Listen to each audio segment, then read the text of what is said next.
For official introductions, my name's Dr. Cremone. I am the principal here at South Fayette Middle School. This is my first year as the principal here at South Fayette.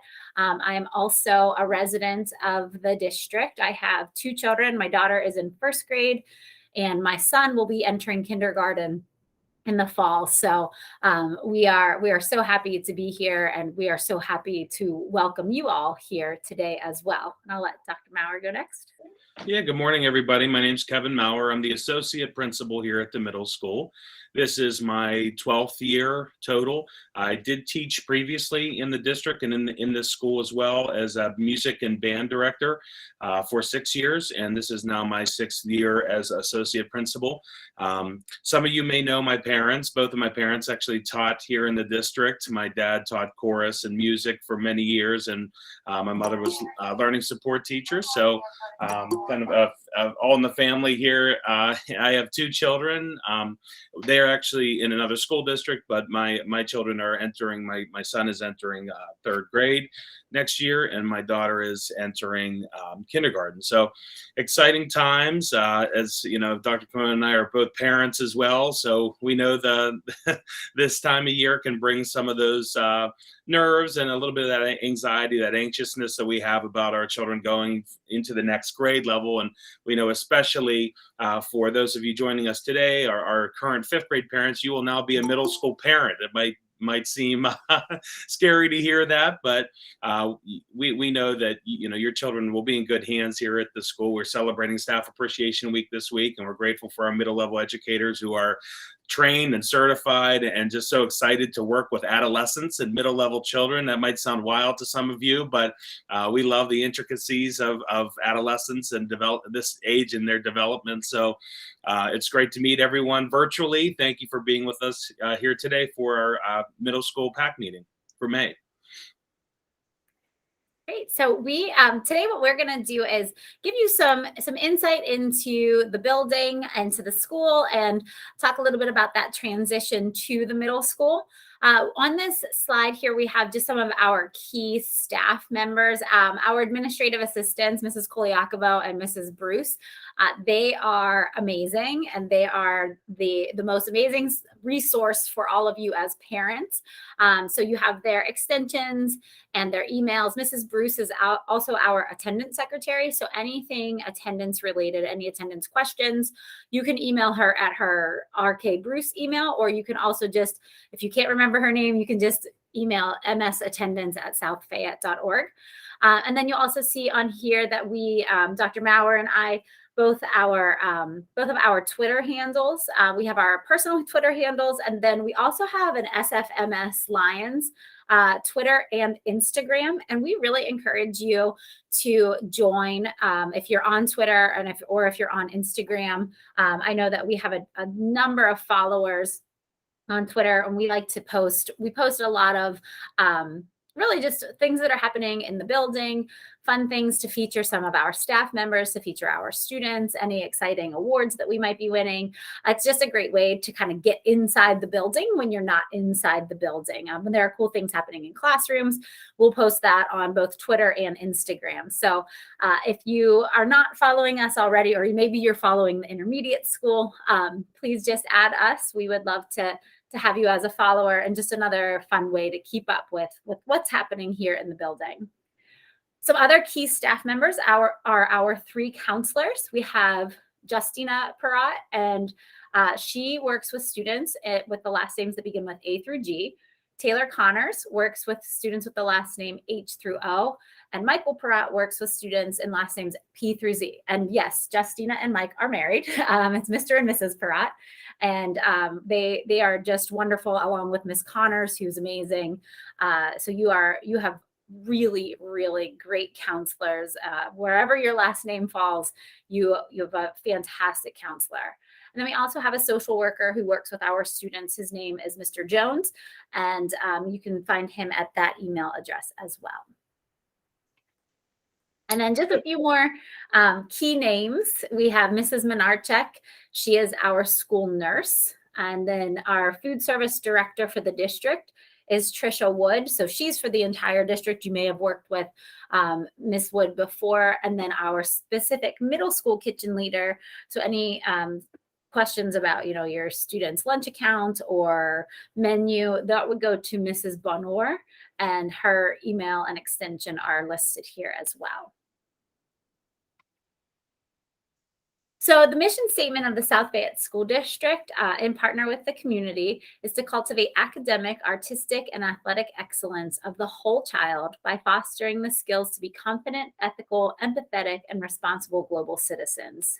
And we truly try to tie everything that we do back to this mission statement here at the middle school, making sure that we are developing the whole child and making sure that the students are able to follow their passions, learn and think deeply, and be confident, ethical, and responsible and empathetic citizens and students.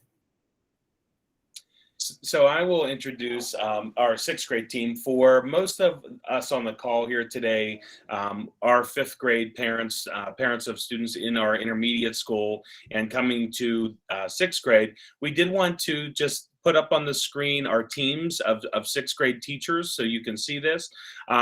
We will have an orientation in the beginning of the school year, next school year, and during that time, it's whenever our sixth grade teachers will actually come be in person live here in our auditorium, and you'll get to see them and put a name to the face and just hear a little bit of some words of wisdom from those team members.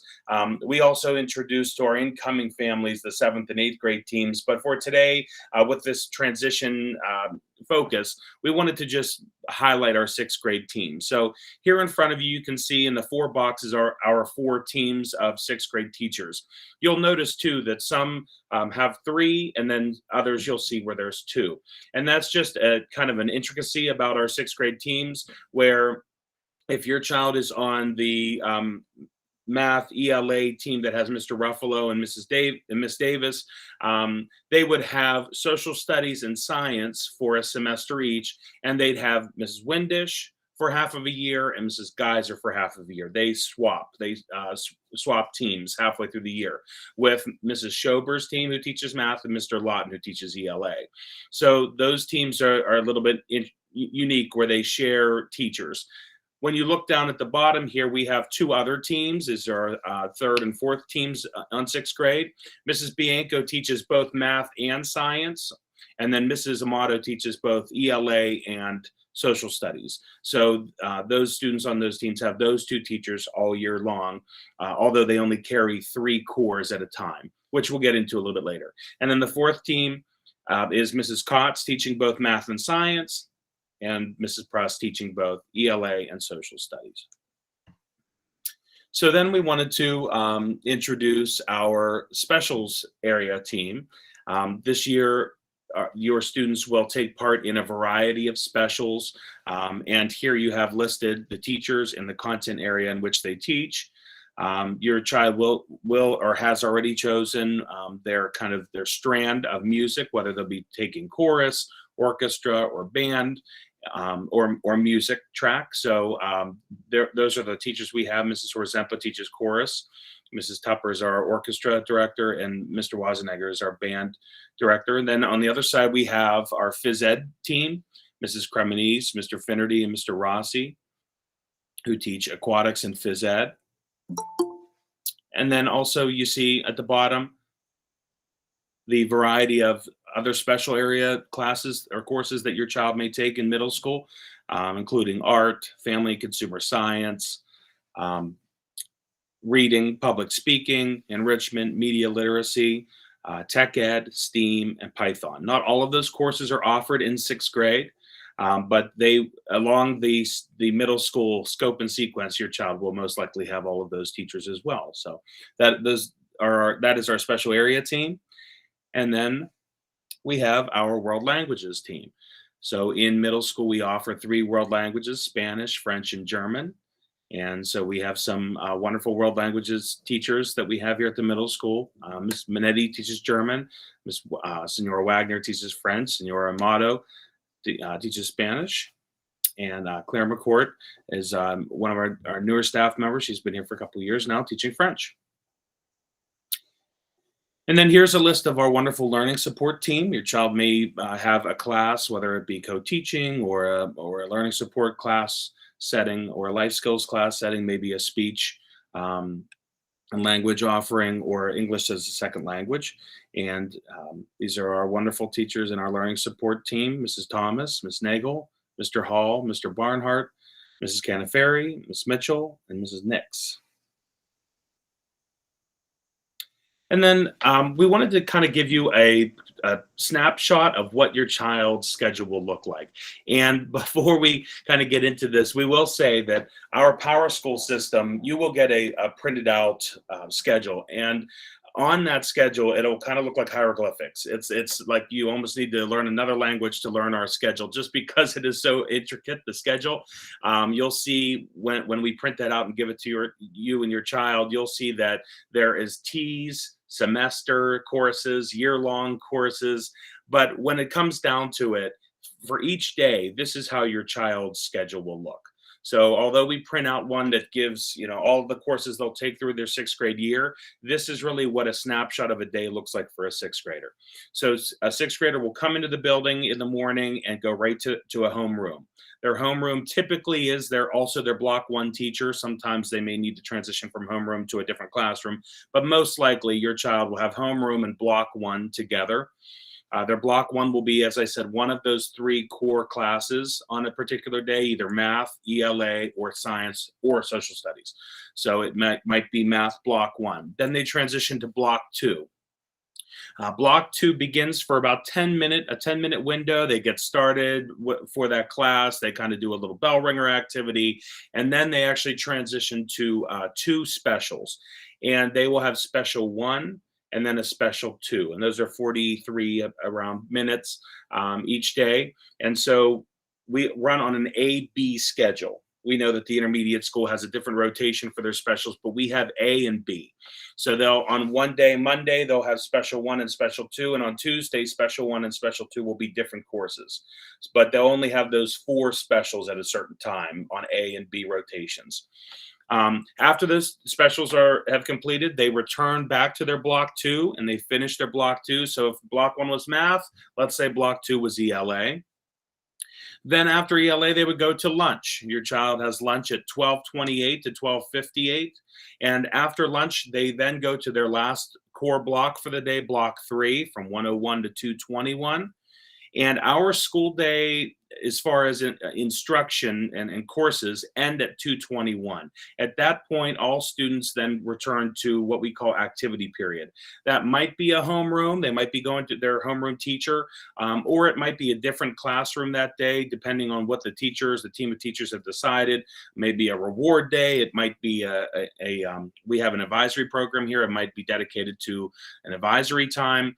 Activity period can be a plethora of things, including tutoring, peer tutoring, by getting help from teachers, having questions answered about homework, getting a head start on homework. Lots of things happening during that time. And then after activity period ends at 2:52, we go into dismissal, which takes us to the end of the day at 3 o'clock. So our advisory program, Dr. Maurer touched on it a little bit when he was talking about the schedule. And this is a program that's really unique to the middle school. And it's really helpful for middle level development. And what's really unique about the South Fayette program is that it's student centered, and it connects students with each other and then also with an adult in the building. So every student has an advisory group with a selected adult. And when we say selected adult, the students get to select which adult in the building that they want to have as their advisor. So as sixth graders coming into the building, every sixth grader will choose 7 adults that they wish to have as their advisor. And they will be guaranteed one of their selected adults will be their advisor for all 3 years of middle school. So that's what's unique about the South Fayette program. They will be, whoever that selected adult is, they will be in that advisory group with 6th grade, 7th grade, and 8th grade students. So I'm just going to use my group as a for instance. For instance, now I have 15 students in my group, 5 6th graders, 5 7th graders, and 5 8th graders. Those 5 8th graders will graduate to high school, and then 5 new 6th graders will come in. But those current 6th and 7th graders will remain in the group. And what's really great about that is that you get to see this transition from when they come in as 6th graders, they're typically a little bit shy, they're a little bit unsure, and you see these 8th graders taking on a leadership role. And then as those 8th graders leave and then the 7th graders come in as 8th graders, they're taking on that leadership role. 7th graders are now comfortable and they're taking on a bit of a leadership role as well and helping those 6th graders come along. And then the 6th graders also have that opportunity to make a connection with students in other grades that they may not have had that opportunity to do, because all of our classes and our lunch are grade specific. So this is a really great opportunity for students to get to know students in other grades and also to connect with an adult in the building. And you might be thinking, how are they going to know who to select, in September when they come in, when they're brand new to the building? What we have is every teacher, every adult in the building, so that the principals, the counselors, and then every other staff member in the building has made a Google slide with a little video. And the Google slide just reflects the personality of the adult in the building. And then the video tells a little bit about themselves. So all 6th grade students will take a day, and it'll be early in the year, and they will take the day and watch all of the videos and have the opportunity then to fill out a Google form with the 7 adults that they wish to be with. And then, like we said, they'll be guaranteed to be with at least one of those adults whenever we start the advisory program. And we'll probably have our first advisory meeting somewhere at the beginning of October. So it's a really exciting time. Students, we had a couple of 2-hour delays this year. We had to move advisory dates, and students were coming to us and saying, when's advisory? When's advisory? So they really do enjoy the program. We have different focuses each week. We have peer connection, academic focus, I can't remember the third pillar, but we make sure that we are focusing on academics, on relationships, and on what students are concerned about and things that they're needing at this level. So that's our advisory program. And then the next thing is teaming, and that works well with advisory as well. So the reason that we have the teams, like Dr. Maurer explained, is that it creates an individualized academic environment for students. And it also enables teachers to share best practices for curriculum instruction and assessment for individual students. The way that we have our schedule worked out is when your students are at special areas, the teachers on their teams, we call them their mini teams, those either those 2 or 3 people teams, they are meeting and they're aligning curriculum to meet the needs of each individual student. They're also talking about how each student learns best, what ways they can work with each student to make sure that they are getting what they need. So when we have teaming, that brings a really large school, 820 some students in our building, and each team has about between 80 and about 80 or so kids on it. Some of the teams have fewer kids if they're the 2-person team, but the teachers then really get to know the students very well. It fosters collaboration and communication for students too, because they get to know the other students on their team as well, because they'll have their 3 cores with those who are in the 3 core subject areas with those on their team. It helps broaden friend groups and social interactions, and it offers team meeting times, I think we already, for the teachers, but also for parents and families. So if you are, if your child is struggling, or if there's something that comes up and you need to meet with the teachers, what's great is that there's time carved out each day to schedule those meetings and make those meetings happen. And then finally, it creates an identity for students and provides that sense of belonging, because again, it takes that really large school and a really large grade and makes it smaller for each team. The teams also have team names, so that pride, that ownership, that belonging to a group. We wanted to take a little bit of time today just to go over a little bit of the logistics about our middle school, kind of how this operates, especially with you as a parent, and kind of cooperating with us, just because the intricacies of our our school where it's located. Our school is close to Old Oakdale Road in front of us, so we do find, that comes with some benefits and some challenges.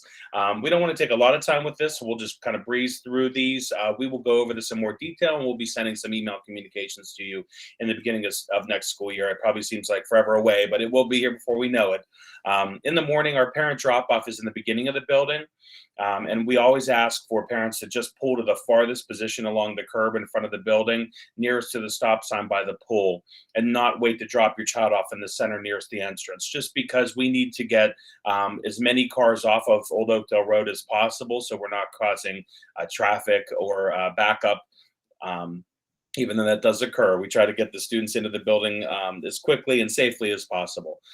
Drop-off occurs between 7:35 and 8 a.m. each morning. And then on the opposite, the dismissal procedures for pickup at 2:50 p.m. Begins our dismissal time. So parents and guardians need to park in the swimming pool or practice field parking lot next to our building. If you're looking at the building, that's on the left side of the building, and walk to the front of the building. So we ask that you park and not just pull up to the front curb during that time, just because of accessible transportation needs and, again, traffic issues. And we have staff that will meet and greet you and coordinate the entire sign out process. We try to make it as seamless as possible, but we do ask the parents park before they come up to the building. And then if your child is going to be taking and using bus transportation, we wanted to make sure everyone knows that even if you don't plan on using bus transportation, every student is assigned a bus number and a bus stop for transportation to and from school. Just in case you may need your child to, even though you drive them every day, they may need a ride to school or from school. So they need to know their bus number and where their bus stop is. So bus drop off and pickup is actually in the rear of our building. It happens at the end of each day. Students exit the rear of the building and get on to their buses that they're assigned. Sixth grade students in the morning will report to the auditorium.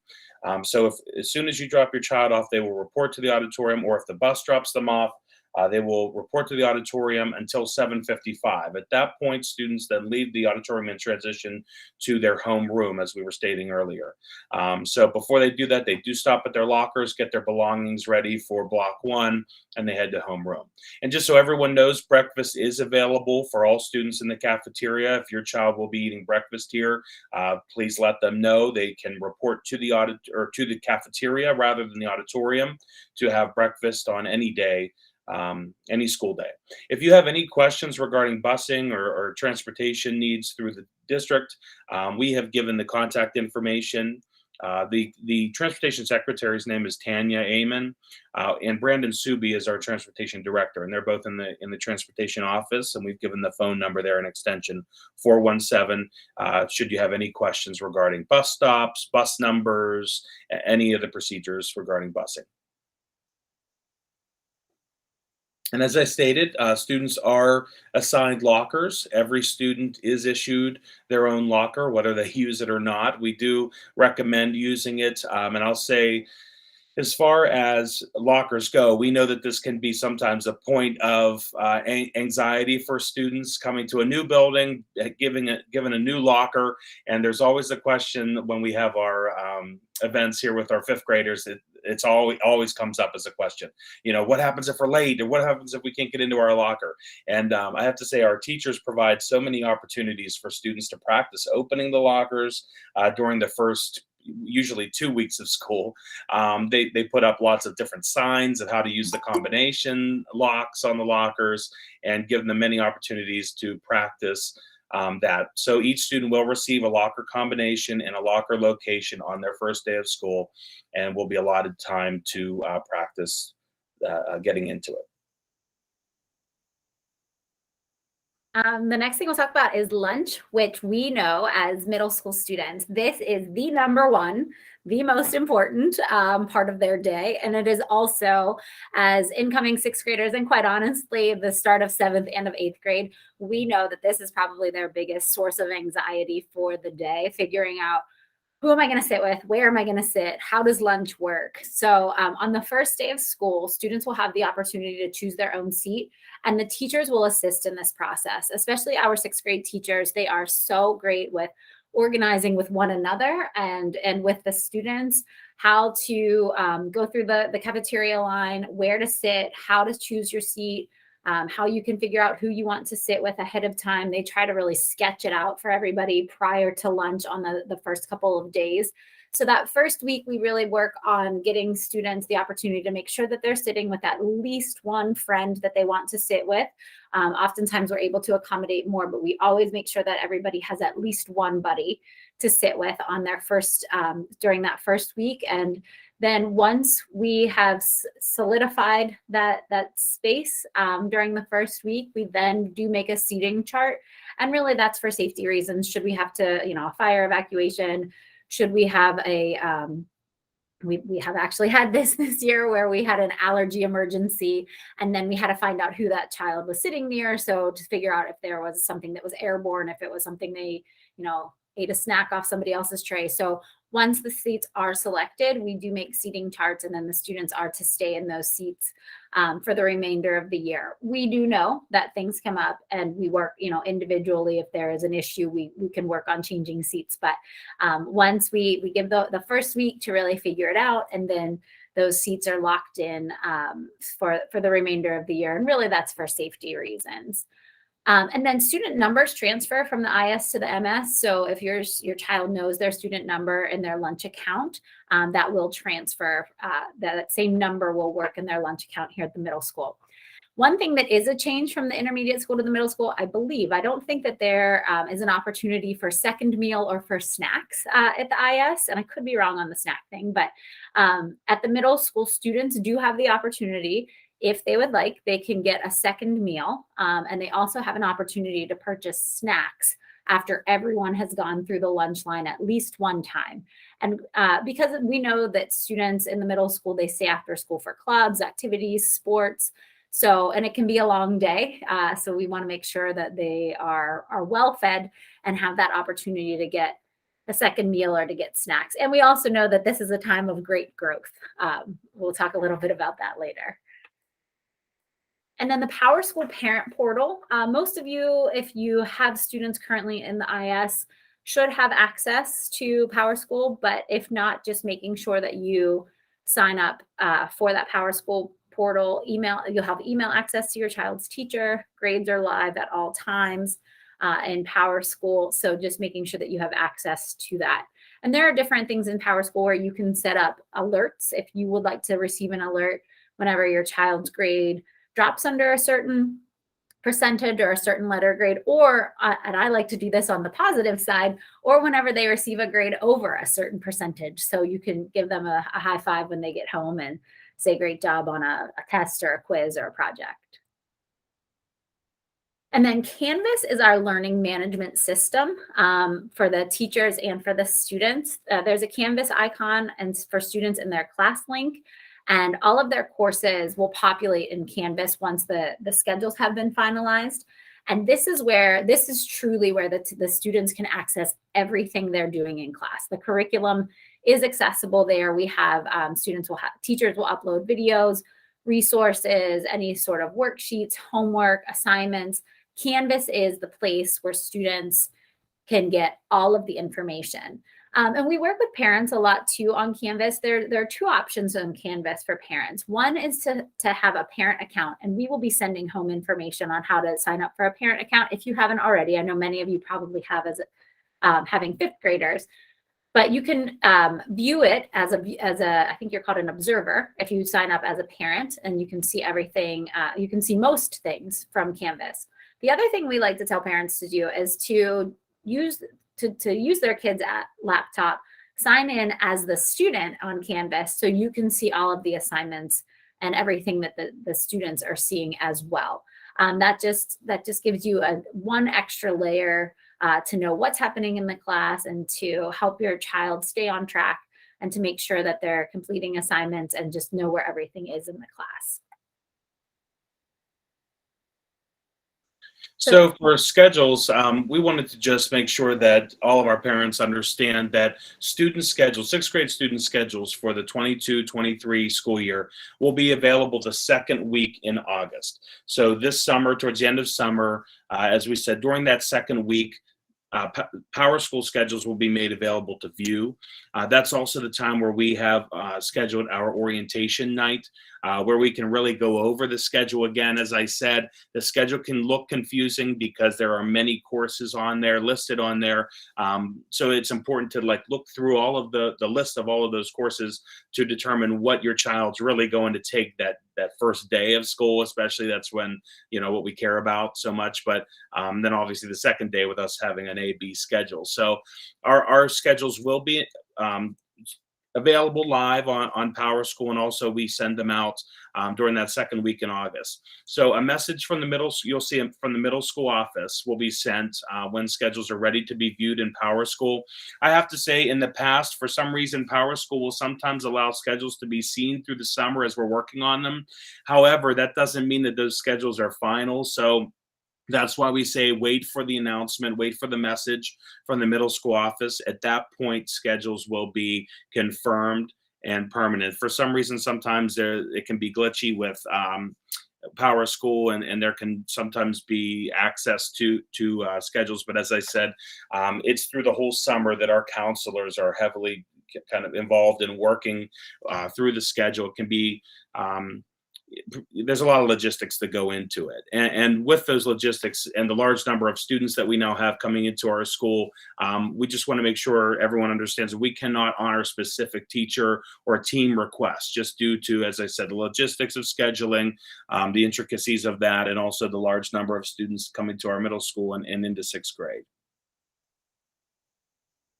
So speaking of communications, it's important for you as a parent to be kind of tuned into the means, the methods, the modes of our communications. One of them being School Messenger. So we use School Messenger as our software program to get messages out. They can come through, usually through emails, but they can also be through our phone system, through other means, text messages, if needed. So we do ask you to make sure that your emails are correct, the ones that are registered in PowerSchool.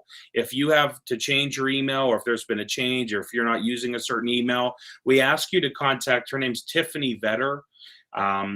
I'm blanking on her. I think it's T Vetter, or there might be another initial, but you can find her email address on the website.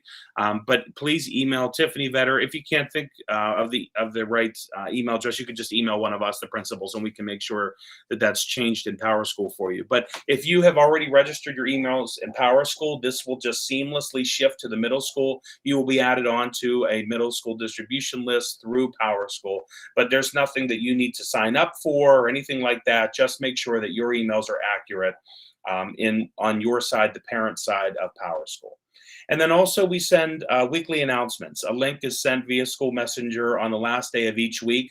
This is an important place to look, because a lot of times our students, as of now, when they ask what clubs are available, that's always a big question. And we'll talk about clubs and activities, but our clubs, activities, events are always listed on the weekly announcements, how to sign up for them, when they're offered, when they're coming up, if there's a meeting being held after school. So that's the place to look for those things. And it can also be accessed daily. If you didn't get the weekly email, or you didn't see it, you can go daily on our website, the middle school website, and see last week's or this week's announcements. So as I stated, the extracurricular clubs and activities that we have, each school offers many more opportunities and activities to get involved. So we have many here at the middle school, and there's even more at the high school that build on the clubs that we have, or in addition to the clubs we have in the middle school. But the list of clubs can be found in our middle school handbook. And our middle school handbook can be found online as well on the middle school website on southfayette.org. As we said, sign-up announcements happen by the club sponsors. Our teachers generally are the sponsors of the clubs, and they will put announcements on that weekly announcements link that we just mentioned. And we also announce them on our PA system here during the school day. So your child will want to listen to that, especially in the beginning of the year when we start getting set up for what clubs, your child would like to be in. We really recommend your child being involved in extracurricular activities. We find that many of our students are. It's a great resume builder, but not only that, it's also a great opportunity to build circles of friends, which we find is so important in middle school. In adolescence, it's really important to kind of branch out, have different groups of friends, just in case, as we know, social skills are still being developed. If there's a relationship breakdown in one of those circles, they can then kind of turn to another. So if your child is in a sport, that they may have another club that they can kind of have some friends in that they can turn to. And one nice thing about our middle school is we offer an activity bus after school. So if transportation is an issue for you, your family, your child can take the activity bus home from these clubs Monday through Thursday, which is generally the days the clubs are offered, from 3 to 4:30, and the activity bus picks the children up at 4:30. So the next thing that we want to talk about is structure and organization. And this is really something that you may already have in place at the intermediate school, but as students transition into the middle school, they will have a little bit more homework. They will also have just a little bit more high-level thinking and a little bit more work than they have had in the elementary or in the intermediate. So we find that structure and organization is really key to success for students. So developing a set time and place for homework and studying and keeping your child prepared and organized. Homework can be written assignments, it could be reviewing learned material, it could be independent reading, but there should be something that students are doing related to school each night. And it doesn't necessarily mean that it's for a long period of time, but just really keeping that connection to the school building, whether it is that written assignment or just reviewing what they learned or reading something for the next day. And then checking Canvas daily for assignments, videos, daily information, class resources. We call Canvas that proactive approach, constantly knowing what's coming up, what is for homework, particularly that for one day, what tests are coming up, what long-term projects are happening. So this is the proactive approach to assignment completion. And then the next thing would be to use a planner, agenda, or calendar. Every sixth grade student will receive an agenda from the school free of charge. They'll get that the first day of school. And we really encourage students to use that to track their assignments and their projects and their tests and their quizzes.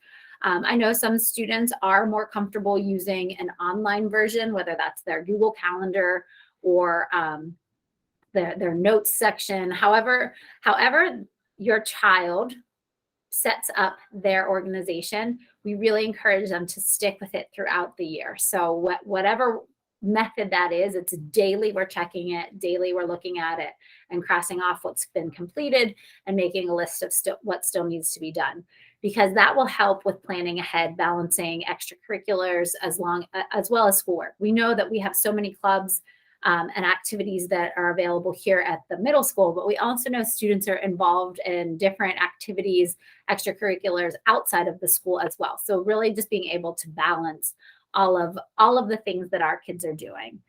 And then using PowerSchool to monitor your child's progress. So we recommend that you review PowerSchool weekly with your child as a part of that organization, as a part of that daily homework, as a part of that homework routine. And we call PowerSchool is the reactive check on assignments. So Canvas, proactive. What do we have coming up? What do we have to do? We handed it in.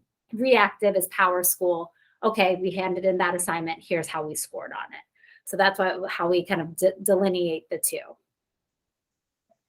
So in the world of best practices, we also mentioned technology. Technology is such an important, a big part of our children's lives as much as our own lives. But with knowing that middle school, with the adolescent development, that sometimes our students, our children need some parameters, need some routines, some best practices when it comes to their technology, whether it be their own or your property or the school's technology and property. So the first tip we always give is know your child's passwords. And this can help in a lot of different ways. This can help when your child forgets theirs, but also it can help you to just get into the educational software that then gives you kind of a glimpse into their progress, what they're doing. It allows you to see some of their work. As we've seen a lot of technology improvements and development in education, a lot of student work isn't coming home that you can post up onto the refrigerator anymore. It's a lot of it is digital, a lot of it is virtual, a lot of it is available on devices. So it's important to know your child's passwords. We do utilize a service called ClassLink, and it's really a one-stop shop for all the tech software programs that our students use during the school day. So it's really streamlined this and made it helpful. But if you have your child's passwords written down somewhere to log into the computer, to log into ClassLink, their password to get into things, that can be very helpful. As far as cell phones, this is another big question we get from our students. Cell phones currently are not permitted to be used during the school day. With the school issued laptops, we find that that's really the technology that our students need in regards to content, curriculum, access. It's all through our school-owned devices. We don't really need to add an additional device. When in the building, students are asked to turn their phones off and store them in their locker. So that really is our practices here in the middle school, is we ask that students, we don't say that your cell phones can't be here, but we ask that they turn them off so they're not a distraction, and that they're in their lockers. We know that they may need to call for a ride after school, during activities and those type of things. And all students needing to go home due to illness must go through our nurse's office.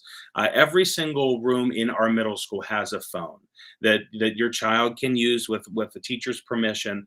And also our main office is really the place, or our nurse's office is the place where students can use our phones to contact parents if they need to. This just allows us to kind of, as reliable, responsible for your children during the school day. We want to make sure we know where they are, and we have our own record keeping that takes place, especially when a child is ill.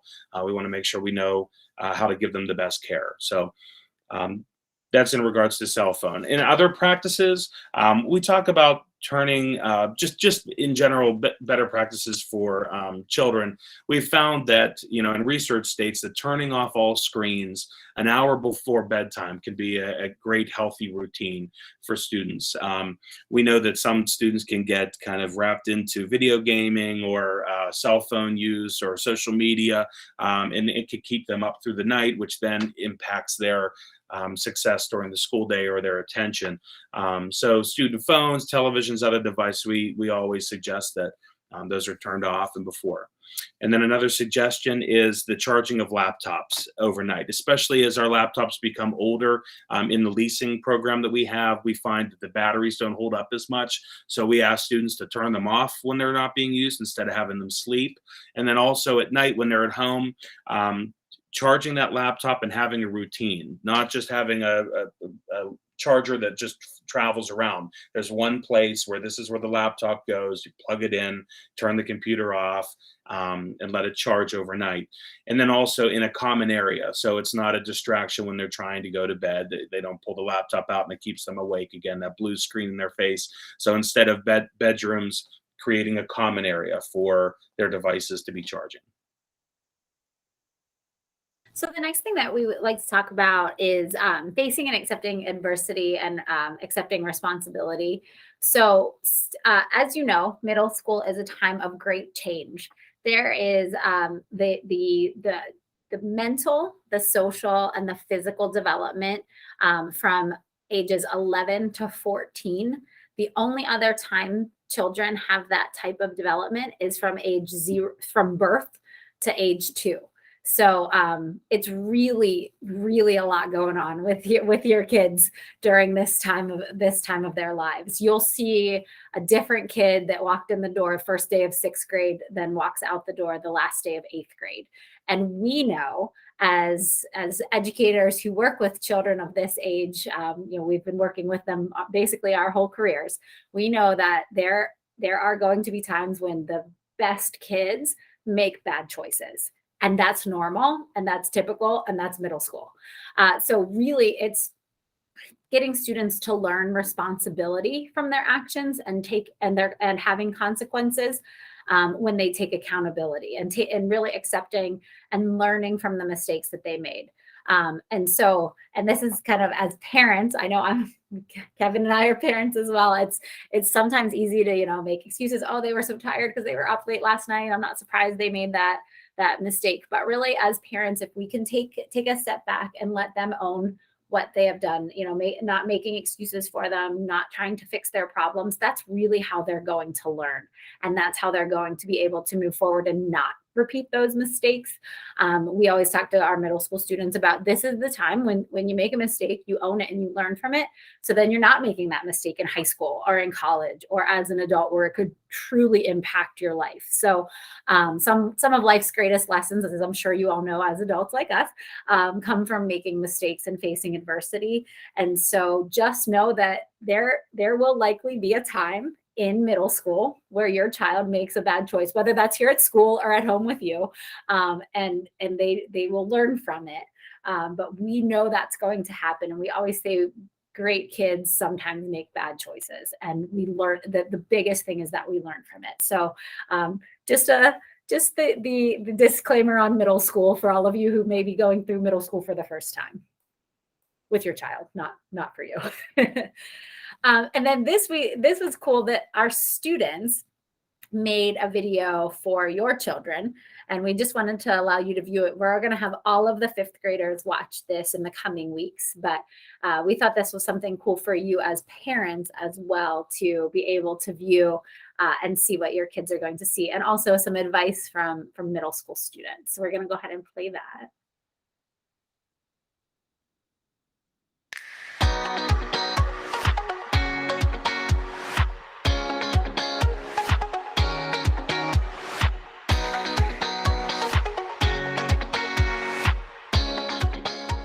You have questions, we have answers. Specials. Specials. Tech ed. In Tech Ed, we code and we do stuff in the wood shop. Art. In art, we learn how to draw and shade. Chorus, band, orchestra. Music. In 6th grade, you get to choose from either chorus, orchestra, band, or music. Also in 6th grade, you take phys ed, health, and swim. In gym and swim, you have about 5 minutes to get dressed and get back to class. In STEAM, we get to prototype and be entrepreneurs. On the days you don't have specials, you have world language. In 6th grade, your specials are every other day, and your specials are graded. Most specials switch around 12 weeks. Your specials will change every year. Lunch.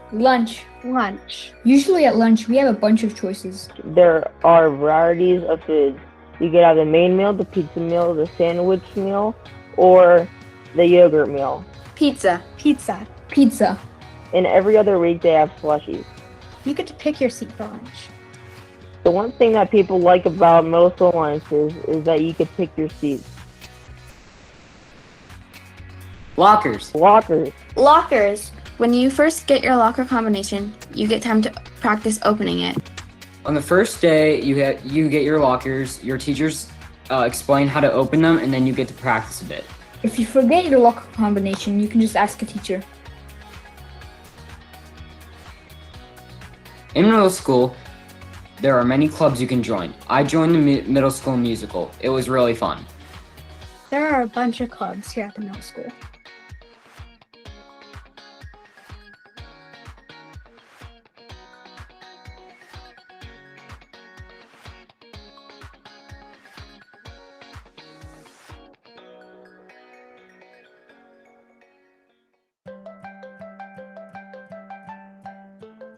Cell phones. As soon as you enter the building, cell phones are supposed to be turned off and in your backpack.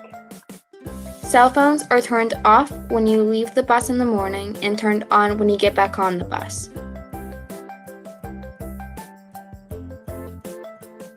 Over the summer, you will get information on how to tour the school and when you will get your schedule. You will also receive a student handbook that lets you know things like detention and dress code. In the student handbook, you will find subjects like appropriate clothing, cell phone use, detention, attendance, and grading.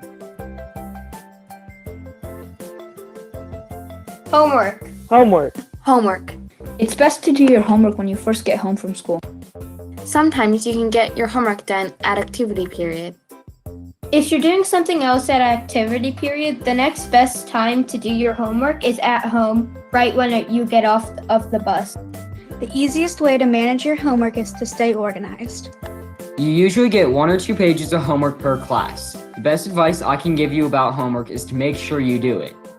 Teachers. Teachers. When you get to school, just remember the teachers are here to help. Don't be afraid to ask the teachers for help whenever you need it. In middle school, you need to make sure that you're able to manage your time for studying, homework, and even some free time. Middle school isn't actually a scary place at all. It's not that scary.